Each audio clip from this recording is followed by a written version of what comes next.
चलिए प्रिय छात्रों, पिछले लेक्चर में हमने संधारित्रों से संबंधित सभी प्रॉपर्टीज जैसे स्थित ऊर्जा वगैरह सभी का अध्ययन कर लिया था।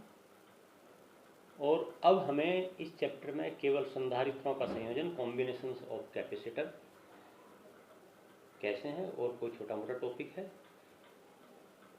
उसका हमें मोस्टली यहाँ पर अध्ययन करना है। यहाँ पर मैं आपको एक सिमिलरिटी पहले से बता दूं कि प्रतिरोधों का संयोजन, कॉम्बिनेशन ऑफ रेजिस्टेंस, आप पहले 9th-10th में भी पढ़ चुके हैं, हालांकि वो 12th में भी है। ये बिल्कुल जो संधारित्रों का संयोजन है बिल्कुल वो उसी के सिमिलर है जैसे कि आपने प्रतिरोधों का संयोजन पढ़ा है। सही है। वैसे अब की बार जो प्रतिरोधों का संयोजन है वो 2020-21 वाले सत्र में कोविड इफेक्ट के कारण सिलेबस में से हटा दिया गया है, लेकिन वो हटाना या ना हटाना कोई मायने नहीं रखता है, बता दूं मैं आपसे। क्यों? क्योंकि उसको छोड़ने या ना छोड़ने से कोई हमारा पर्पस हल नहीं होने वाला है, क्योंकि उससे संबंधित न्यूमेरिकल निश्चित रूप से आएंगे। ठीक है। तो वो तो केवल एक, आप ये समझ सकते हैं कि एक प्रकार से उपहास सा किया गया है सिलेबस के साथ थोड़ा बहुत कि भी हमने 30% कर दिया, वो कर दिया। तो उससे बहुत से टॉपिक ऐसे हैं जो सिमिलर हैं और हमें उनका अध्ययन करना ही पड़ेगा और कर भी लेना चाहिए। ठीक है। तो ये ध्यान रखेंगे कि जैसे हम यहाँ पर संधारित्रों का संयोजन पढ़ रहे हैं, वहाँ पर प्रतिरोधों का संयोजन भी हम कंटिन्यूटी के रूप में पढ़ेंगे। सही है। चलिए अब हम देखते हैं कॉम्बिनेशंस ऑफ कैपेसिटर या संधारित्रों का संयोजन। और इसमें हम दो प्रकार के, जैसे कि प्रतिरोधों का संयोजन हम दो प्रकार से देखते हैं, ऐसे हम यहाँ पर दो प्रकार से देखेंगे। एक श्रेणी क्रम संयोजन, सीरीज कॉम्बिनेशन, और दूसरा समांतर क्रम संयोजन, पैरेलल कॉम्बिनेशन। ठीक है। देखिए सीरीज कॉम्बिनेशन में हम एक संधारित्र को दूसरे संधारित्र से, दूसरे को तीसरे से, ये इस प्रकार से जोड़ते चले जाते हैं। अर्थात प्रथम संधारित्र का जो अंतिम सिरा है, दूसरी प्लेट है, उसको अगले वाले संधारित्र की प्रथम प्लेट से जोड़ देते हैं। और यही क्रम हम जितने भी संधारित्र जोड़ हमने इसमें संयुग्मित करने हैं उसने करते हुए फिर अंतिम संधारित्र को हम भू संपर्कित कर देते हैं। सही है। ऐसे ही हम प्रतिरोधों का संयोजन करते हैं श्रेणी क्रम में। यहाँ पर मैं आपको एक चीज और बता दूं कि जब हम प्रतिरोधों को संयोजित कर कर उसमें धारा प्रवाहित करते हैं, वैद्युत धारा, तो सभी प्रतिरोधों में जो वैद्युत धारा का मान है वो एक समान होता है, लेकिन प्रतिरोधों के सिरों पर जो उत्पन्न विभवांतर है वो अलग अलग होता है। वही यहाँ पर धारा जो हम यहाँ पर वैद्युत धारा के लिए कह रहे हैं प्रतिरोधों में, वही यहाँ पर संधारित्रों में हम कहेंगे आवेश के लिए। सही है। अर्थात सभी संधारित्रों को यदि हम श्रेणी क्रम में जोड़कर किसी को एक Q आवेश दे दें तो सभी संधारित्रों पर उपस्थित आवेश का मान भी Q ही होगा। बिल्कुल ठीक उसी प्रकार से जैसे कि प्रतिरोधों को जोड़कर यदि आप कुछ प्रतिरोधों को श्रेणी क्रम में जोड़कर इस प्रकार से, सही है, R1 R2, ये हम आगे पढ़ेंगे भी, सही, ये R1 R2 R3, सही है। और इसमें कोई I वैद्युत धारा प्रवाहित करें तो प्रत्येक प्रतिरोध में प्रवाहित धारा का मान एक समान होगा, लेकिन विभवांतर जो है प्रत्येक प्रतिरोध के सिरों पर अलग अलग होगा। ठीक उसी प्रकार से यदि हम संधारित्रों को श्रेणी क्रम में जोड़कर किसी एक संधारित्र को Q आवेश दें तो प्रत्येक संधारित्र पर जो उपस्थित आवेश है उसका मान भी Q ही होगा, लेकिन विभवांतर अलग अलग होगा।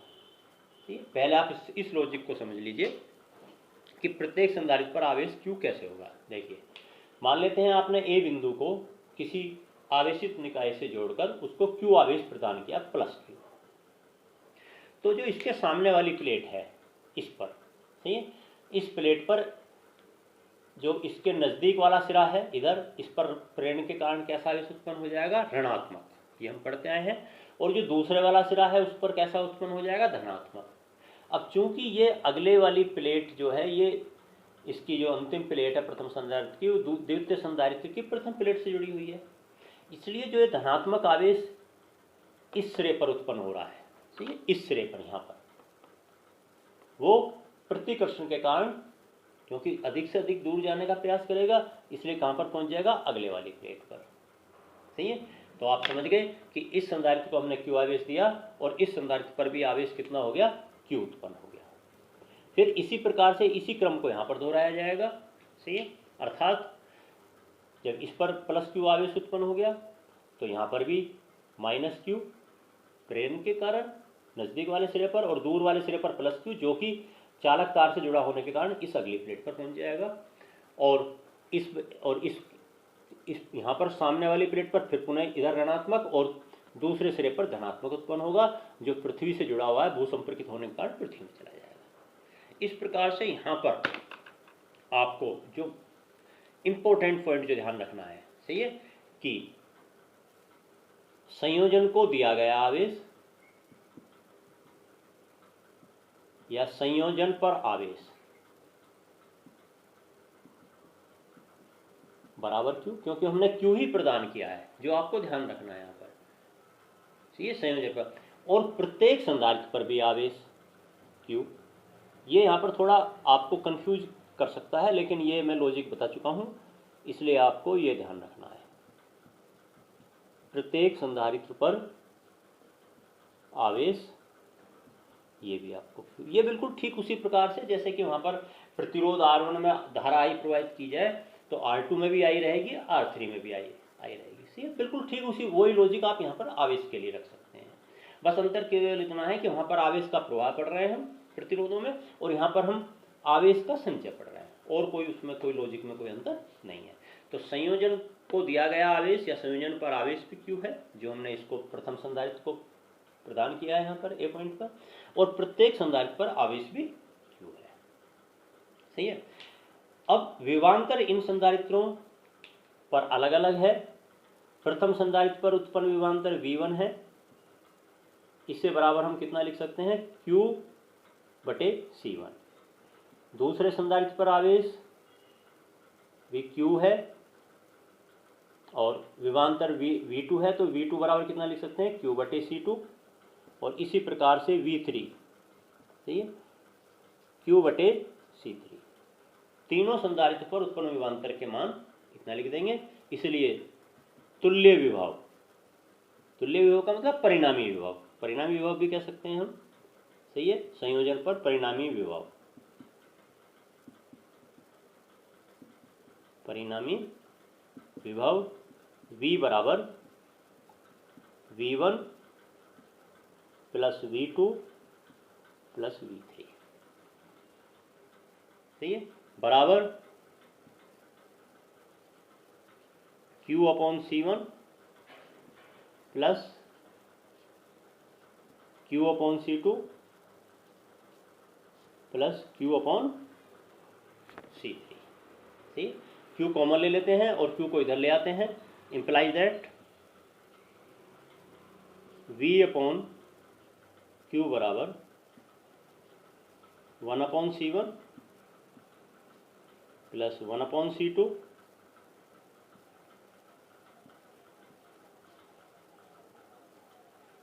+ 1/C3। सही है, अब देखिए ये Q क्या है, संयोजन पर कुल आवेश,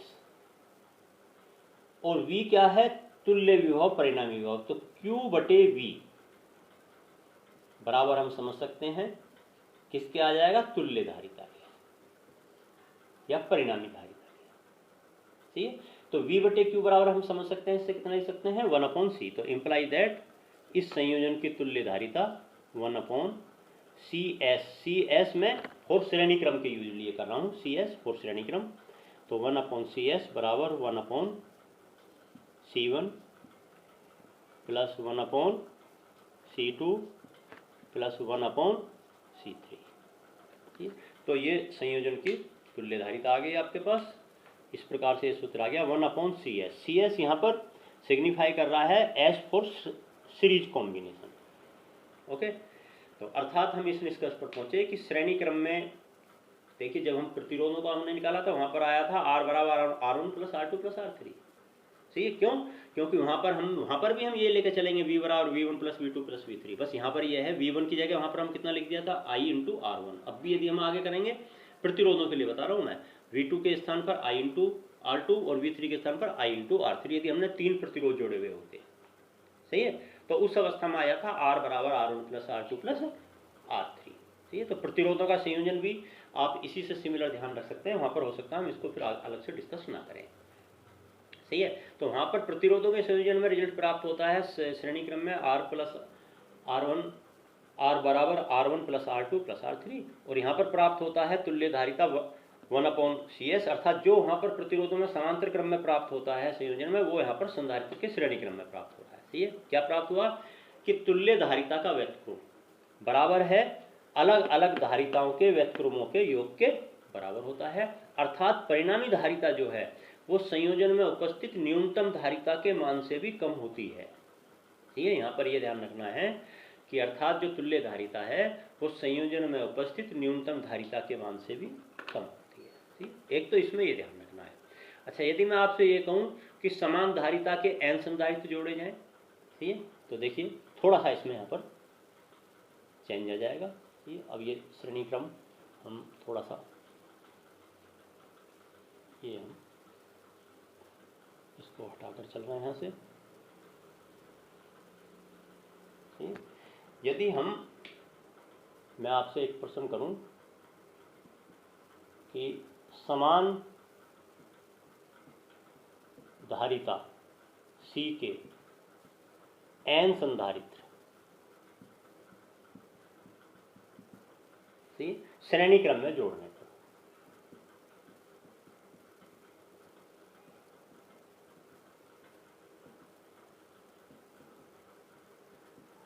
श्रेणी क्रम में जोड़ने पर तुल्य धारिता 1/CS बराबर 1/C1 प्लस 1/C2, अर्थात 1/C plus 1/C up to nth term तक।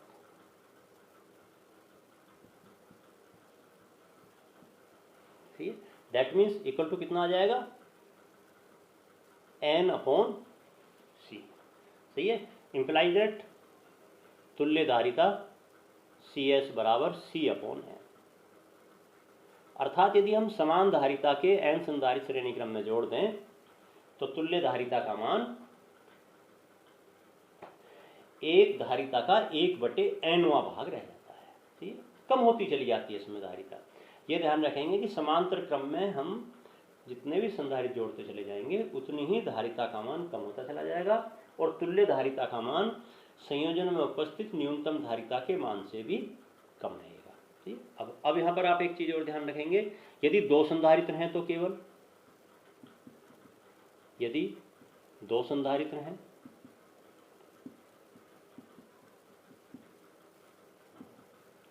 तो उस अवस्था में हम सूत्र को न्यूमेरिकल यूज करने के लिए डायरेक्ट हम इस रूप में यूज कर लेंगे 1/CS बराबर 1/C1 plus 1/C2। That means C1 C2 LCM ले लिया हमने, C1 प्लस C2। सही है। That is imply that CS बराबर C1 C2 बटे C1 प्लस C2। तो कई बार यदि दो संधारित्र श्रेणी क्रम में जुड़े हुए हैं तो उस अवस्था में हम इस सूत्र का भी डायरेक्ट उपयोग कर लेंगे। सही है। तो इसका मतलब ये तो निश्चित हो गया कि जब इसमें धारिता का मान लगातार कम होता जा रहा है तो इस संधारित्र को जो संयोजन है हम कहाँ पर काम में लेंगे? आवेश का संचय करने में तो काम में ले नहीं सकते, क्योंकि आवेश तो इस पर कम संचय होगा, क्योंकि जितने हम संधारित्र श्रेणी क्रम में जोड़ेंगे उतनी धारिता का मान कम होता चला जाएगा। तो इसलिए ध्यान रखेंगे कि इस श्रेणी क्रम संयोजन का जो हम उपयोग है वो हम कम आवेश से अधिक विभवांतर उत्पन्न करने के लिए करेंगे। क्यों? क्योंकि जितने हम संधारित्र जोड़ते चले जाएंगे उतना ही विभव तुल्य विभव का मान बढ़ता चला जाएगा, V1 plus V2 plus V3। तो ये आपका यहाँ पर ध्यान रखना। सही है। चलिए, तो ये तो हुआ श्रेणी क्रम संयोजन। अब दूसरा हम देखते हैं समांतर क्रम संयोजन। सही है।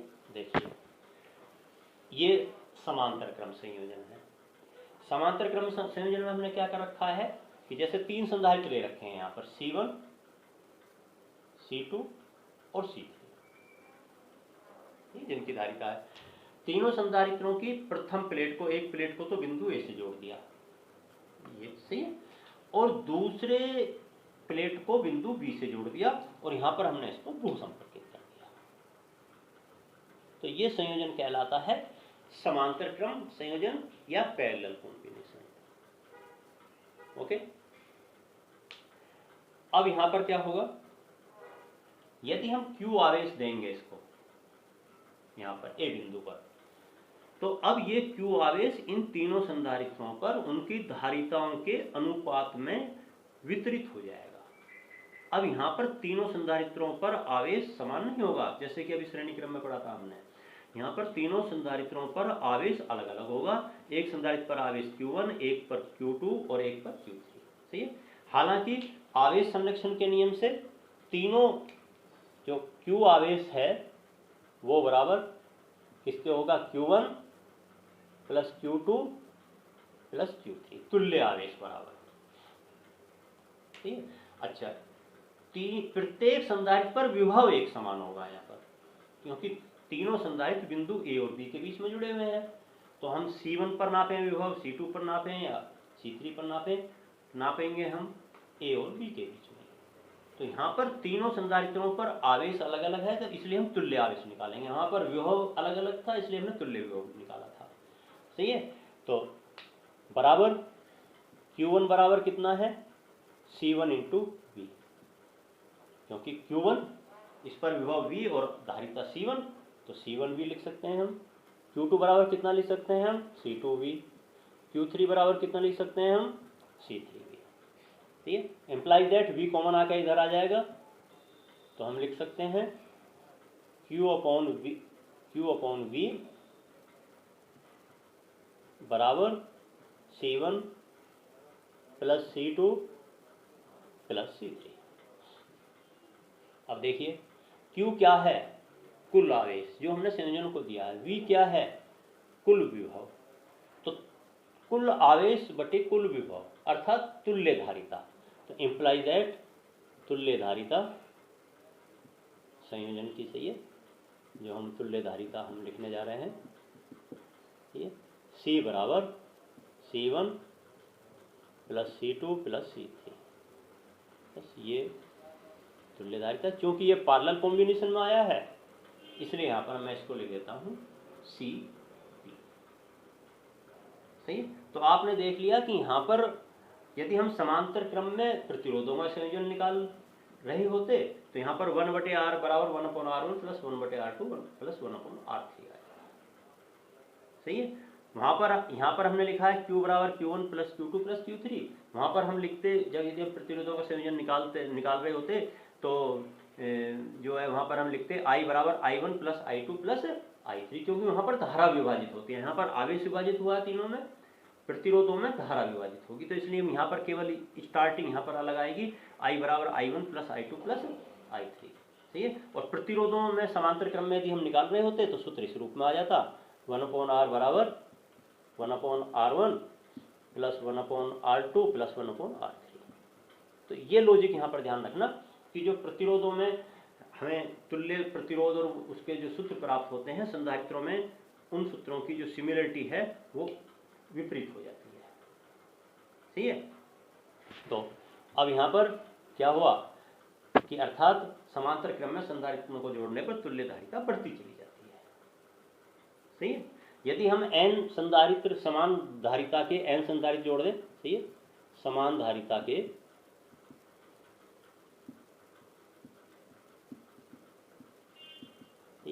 n संधारित्र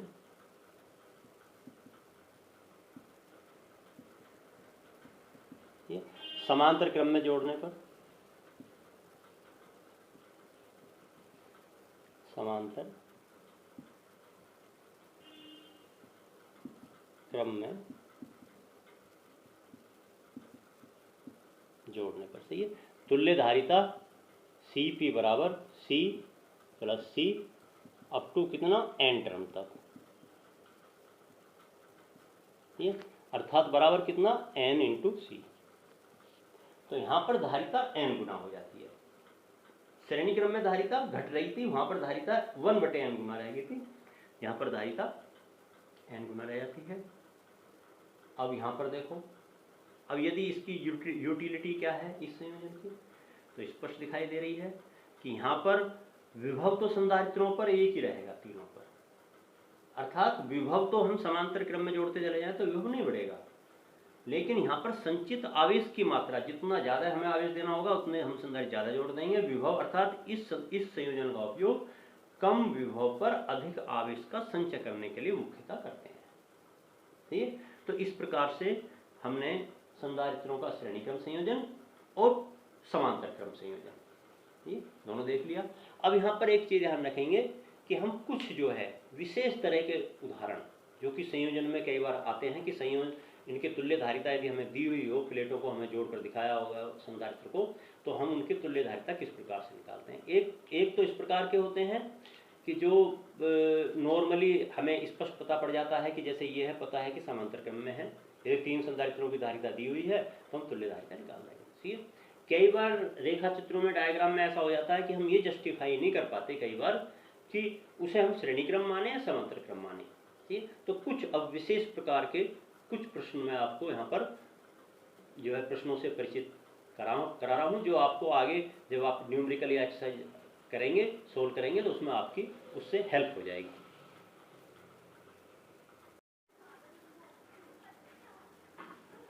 चलिए देखिए, अब हम देख रहे हैं, जैसे कि हम ये देखना चाह रहे थे कि कुछ विशेष अवस्थाओं में हम संधारित्रों के संयोजन की जो तुल्य धारिता है उसका परिकलन किस प्रकार से करें। जैसे जो आपको पीडीएफ प्रदान की जाएगी उसमें पीडीएफ में एग्जाम्पल 28 में मिल जाएगा।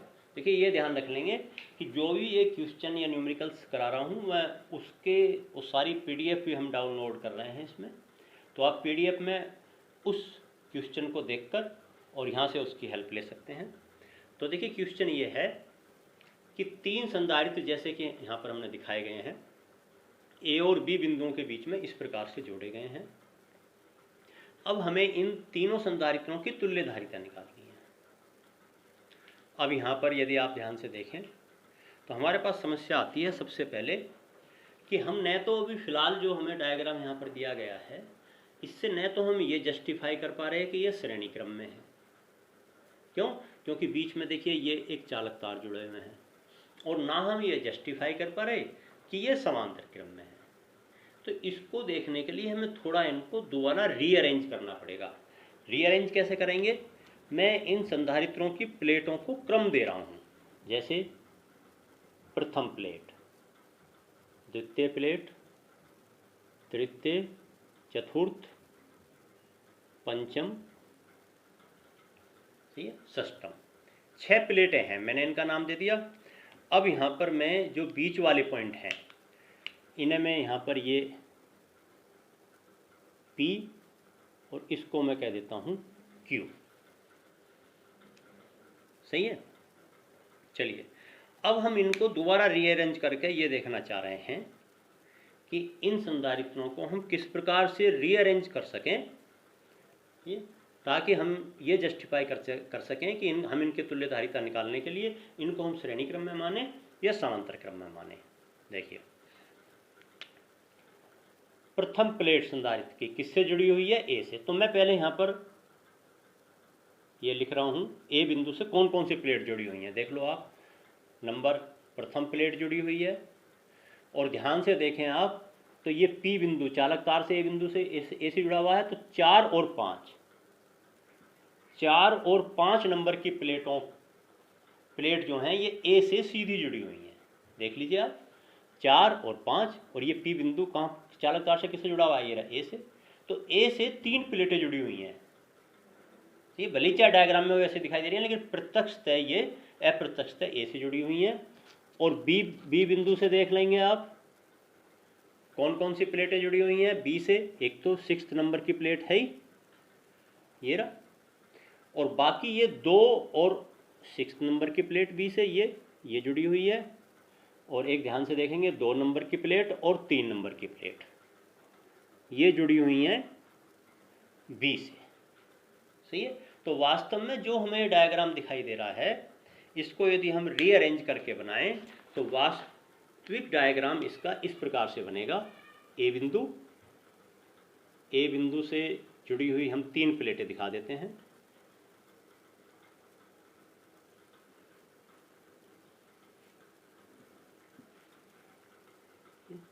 एक प्लेट संख्या 1, एक प्लेट संख्या 4 और एक प्लेट संख्या 5।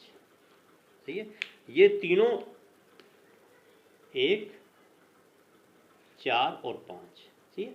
हमने उपरोक्त संयोजन को इस प्रकार से जोड़ दिया। और बी बिंदु से देखिए,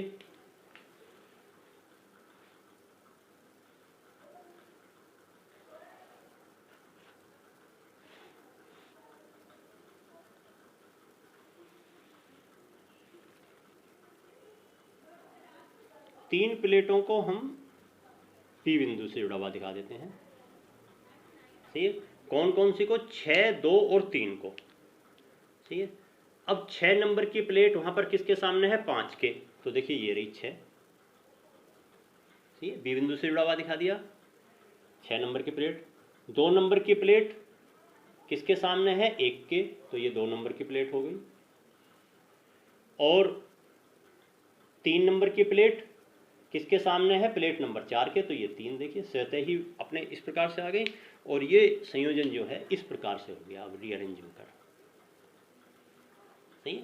आप समझ गए होंगे कि उपरोक्त संयोजन को दोबारा रिव्यवस्थित करने पर, पुनः व्यवस्थित करने पर, सही है, परिणामी संधारित्रों का संयोजन निम्न रूप में प्राप्त होता है। और अब यहाँ पर हम बहुत आसानी से जस्टिफाई कर सकते हैं कि ये तीनों संधारित्र किस क्रम में है? श्रेणी क्रम में है। C1, C2, C3, सॉरी समांतर क्रम में है। और इसलिए परिणामी धारिता संयोजन की हो जाएगी Cp बराबर C1 plus C2 plus C3। तो इस प्रकार से हम कुछ विशेष परिस्थितियों में, सही है, धारिताओं का परिकलन कर सकते हैं। चलिए, एक तो इस प्रकार का हो गया। एक अब हम दूसरा देखते हैं जो आपको न्यूमेरिकल में मिलेगा, न्यूमेरिकल की पीडीएफ में। ठीक है। ये ध्यान रख लेना कि जो न्यूमेरिकल की पीडीएफ है वो आपको इससे नेक्स्ट लेक्चर में मिलेगी। तो नेक्स्ट लेक्चर के साथ जो पीडीएफ आएगी उसमें न्यूमेरिकल की पीडीएफ मिल जाएगी। और न्यूमेरिकल में 33 का क्वेश्चन ए पार्ट, सही है, उसमें इस प्रकार से कुछ संधारित्रों को जोड़ा गया है। C1, C2, C3, C4, C5 और ये मैं ले लेता हूँ C6। ये इन संधारित्रों को जोड़ा गया है। और फिर हमें यहाँ पर वही प्रश्न बताया गया है कि हम इन संधारित्रों की धारिता कैसे निकालें।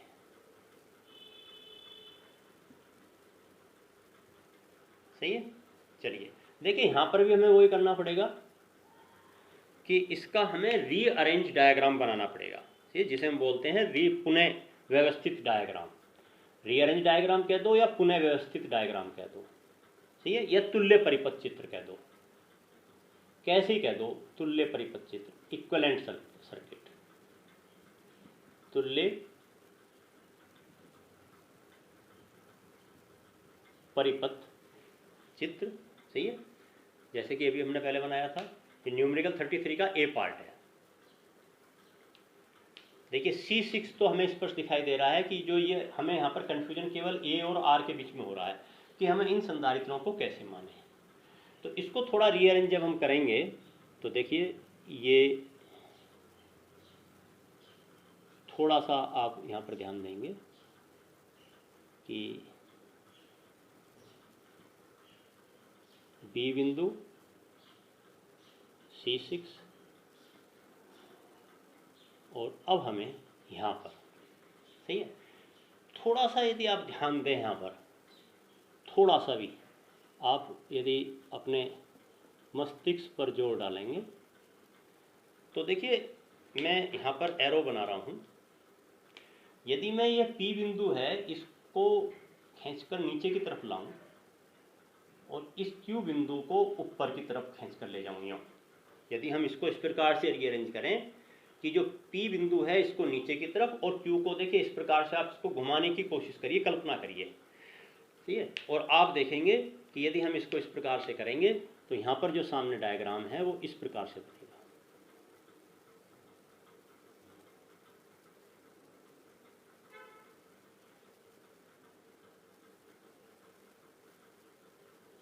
ये Q बिंदु ऊपर पहुंच गया, P बिंदु नीचे आ गया,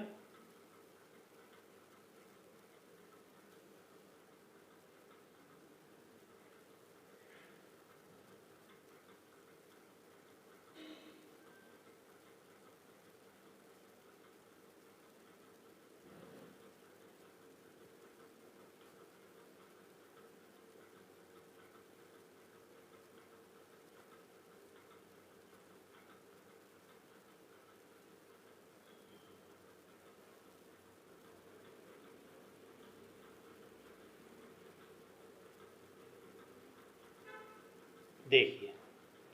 अब इन जो संधारित्रों का पुनर्व्यवस्थीकरण है, ध्यान से देखें तो इस प्रकार से हो गया C1, C2, C3, C4 और C5। आप देख लो ध्यान से। तो इसका जो तुल्य परिपथ चित्र है, जो इधर ये डायग्राम इधर बना हुआ है, ये वाला, ये इसका तुल्य परिपथ चित्र ये आ गया। और यहाँ पर अभी हम हालांकि आगे पढ़ेंगे, सही है। इस प्रकार से जो डायग्राम यदि हम प्रतिरोधों को बनाएं तो ये कहलाता है व्हीटस्टोन ब्रिज, सही है, जिसमें ये चार भुजाएं ये होती हैं और बीच में एक भुजा इस प्रकार से जुड़ी हुई होती है। ये यदि हम इसी प्रकार का संधारित्र के स्थान पर हम एक इसी प्रकार का तुल्य परिपथ चित्र जो हमने इसके इसके बीच का बनाया है, ये वाला, ये यहाँ से लेकर यहाँ तक का, ठीक है, यदि हम इसी को प्रतिरोध लेकर बनाएं तो इसे हम व्हीटस्टोन ब्रिज के नाम से जानते हैं। और सामान्यतः इस प्रकार के प्रश्नों में, सही है, ये लॉजिक निश्चित रूप से लगता है कि C1/C2 बराबर C3/C4, अर्थात जो हमारा पास ये वर्गाकार आकृति बनी है इसमें इन दो संगत भुजाओं की धारिताओं का अनुपात, वहां पर हम प्रतिरोधों का अनुपात कह देते हैं, बराबर होगा शेष दोनों संगत भुजाओं के धारिताओं के अनुपात के बराबर, सही है। प्रतिरोधों को लेकर बनाए तो प्रतिरोधों का अनुपात कह देंगे हम। तो यदि ये कंडीशन जस्टिफाई हो रही है, नॉर्मली इस प्रकार के प्रश्नों में यह कंडीशन निश्चित रूप से जस्टिफाई होगी, ठीक है। और यदि ये कंडीशन जस्टिफाई हो रही है तो ये जो बीच वाला संधारित्र है, ये वाला, इसको हम परिपथ से पृथक मान सकते हैं। अर्थात जब भी हम इसको आवेश देंगे तो इस संधारित्र पर कोई भी आवेश नहीं आएगा। ये व्हीटस्टोन ब्रिज की संतुलन की अवस्था की शर्त भी है, जो हम इससे नेक्स्ट वाले वैद्युत धारा वाले चैप्टर में पढ़ेंगे भी, ठीक है। तो इसको यदि आप पृथक मानेंगे इस संधारित्र को, तो अब आप समझ सकते हैं, अब आप इसकी तुल्य धारिता बड़े आराम से कैलकुलेट कर सकते हैं। ये दोनों संधारित्र श्रेणी क्रम में हो गए, C1 और C3, और C2 और C4 श्रेणी क्रम में हो गए। तो अब आप पहले इन दोनों की तुल्य धारिता निकाल लोगे, C1 और C3 की, और फिर इनकी तुल्य धारिता निकाल लोगे, ठीक। और फिर इनकी दोनों की तुल्य धारिता निकालकर, और फिर ये दोनों कैसे क्रम में आ जाएंगे, समांतर क्रम में। और अब हमारे पास जो इसके तुल्य परिपथ चित्र है वो अब हमारे पास ये आ जाएगा। यदि आप ध्यान से देखें, ए और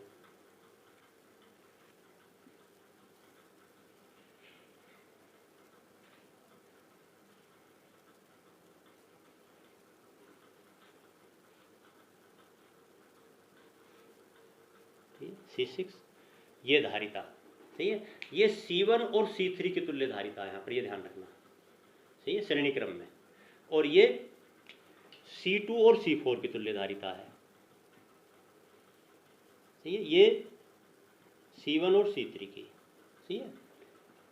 बस अब इन दोनों के समांतर क्रम में तुल्य धारिता निकालकर C6 के साथ जोड़ देंगे, तो इस प्रकार से आप इसको इस प्रकार से अरेंज कर लेंगे। सही है। चलिए एक और देखते हैं हम साथ साथ में, जो आपको PDF में न्यूमेरिकल नंबर 34 मिलेगा। सही है। इन क्वेश्चनों को हम ट्रिकी क्वेश्चन कहते हैं, ये ध्यान रखना। सही है। अर्थात यदि हमने इनको पहले से अपने मस्तिष्क में बैठा रखा है, अरेंज कर रखा है, तो ये जो क्वेश्चन है बहुत कम समय लेते हैं। ठीक है। और अच्छे अंक इनसे प्राप्त हो जाते हैं। और यदि नहीं बैठा रखा है तो इनमें काफ़ी समय भी लग जाता है। अब देखिए ये संयोजन हमें दिया हुआ है और हमें इस संयोजन की तुल्य धारिता निकालनी है। अब यहाँ पर भी यही प्रॉब्लम आ रही है। क्या यहाँ पर कि प्रॉब्लम ये आ रही है कि हम इस जो ये परिपथ हमें दिया हुआ है, अब इसकी तुल्य धारिता हम कैसे निकालें। ना तो हम ये जस्टिफाई कर पा रहे कि भाई ये, अब जैसे ये दो संधारित्र हैं, ये तो जस्टिफाई हैं C3 और C4, दोनों श्रेणी क्रम में है P और Q बिंदुओं के बीच में। सही है। लेकिन इस डायग्राम से C1 और C2 के बारे में हम जस्टिफाई नहीं कर पा रहे कि ये कैसे, हम इन्हें कैसे क्रम में माने। बहुत आसान सा प्रश्न है। Q को देखिए, Q को आप किसके संपाती मान सकते हैं, A के। ध्यान से देखेंगे, देख लो केवल चालक तार से जुड़ा हुआ है, तो Q को A के संपाती मान सकते हैं और P को हम B के संपाती मान सकते हैं। बस यही इसका लॉजिक है। यदि हम Q को A के संपाती और P को B के संपाती मानते हुए हम पुनः एक तुल्य परिपथ चित्र बनाएं, तो ये इक्विवेलेंट डायग्राम बनाएं,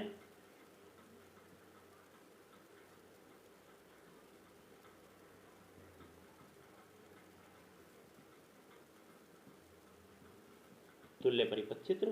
सही है। तो देखिए वो A और B बिंदुओं के बीच में इस प्रकार से बनेगा।